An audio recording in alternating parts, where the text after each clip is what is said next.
বর্তমানের যে রাজনীতি, নানা ধরনের সংকট আমরা এই রাজনীতিতে খেয়াল করি। বিএনপি এবং জামায়াতের মতো দলগুলো গণ অভ্যুত্থানে আমাদের শরিক দল। আমরা তাদের থেকে প্রত্যাশা করেছিলাম যে গণ অভ্যুত্থানের পর বিএনপি এবং জামায়াত তারা নতুন রাজনীতির প্রতি তারা প্রতিশ্রুতি প্রদান করবে।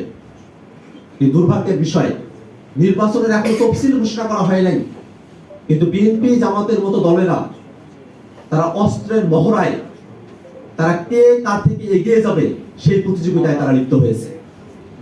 আমরা দেখেছি যে অস্ত্র উঁচিয়ে গুলি করার মতো ঘটনা ঘটছে। এই বাংলাদেশ তো আমরা প্রত্যাশা করি না। বিএনপি এবং জামাতের সাথে আমরা রাজনৈতিকভাবে প্রতিযোগিতা করতে চাই, কিন্তু তারা যদি অস্ত্রের প্রতিযোগিতায় আসেন তাহলে তাদেরকে আমরা স্মরণ করিয়ে দিতে চাই যে শেখ হাসিনা শুধু তার দলীয় বাহিনী নয়, বাংলাদেশের সকল বাহিনীকে অস্ত্রে সজ্জিত করে 24-এর অভ্যুত্থানে জনগণের বিপক্ষে গুলি করতে মাঠে পাঠিয়েছিল। সেই সব বাহিনী এবং আওয়ামী অস্ত্রধারীরা তারা তাদের অস্ত্র গুটিয়ে বাংলাদেশ থেকে তারা ভারতে পালিয়ে যেতে তারা বাধ্য হয়েছিল।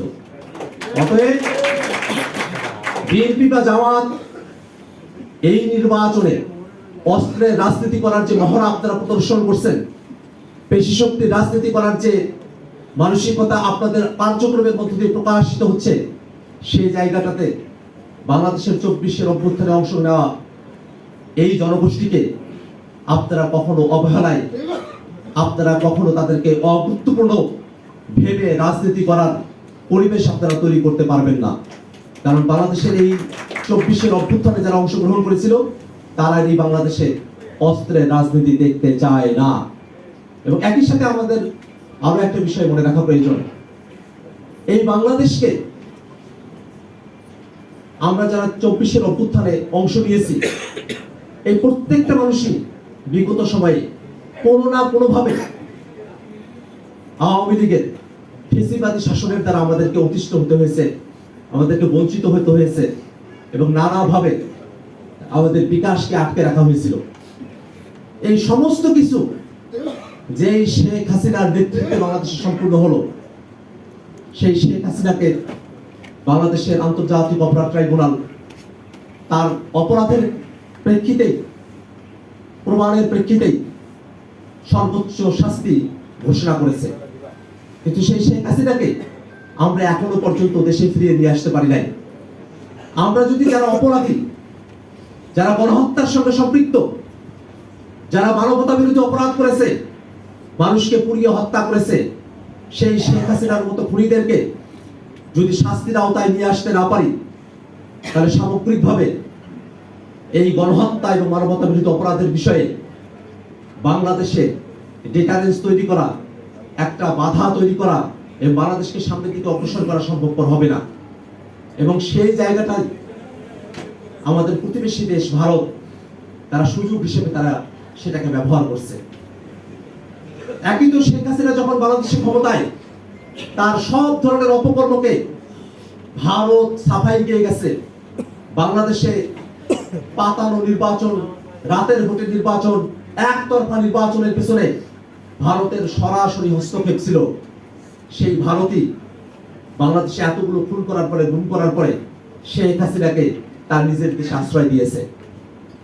ভারতের পররাষ্ট্রমন্ত্রী জয়শঙ্কর বলেছেন, শেখ হাসিনা ভারতে থাকবেন নাকি থাকবেন না সেটা শেখ হাসিনার সিদ্ধান্ত।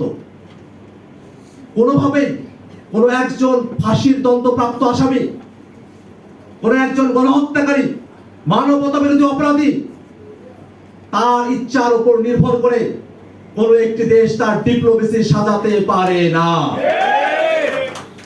শেখ হাসিনাকে বাংলাদেশের বিচার ব্যবস্থার উপরে বাংলাদেশের মানুষের কাছে, এদেশের বিচার বিভাগের কাছে অতি দ্রুত হস্তান্তর করার আমরা দাবি জানাই। ভারতকে বাংলাদেশের সাথে সম্পর্ক উন্নয়ন করতে হবে, বজ্রতাপূর্ণ সম্পর্ক করতে হবে।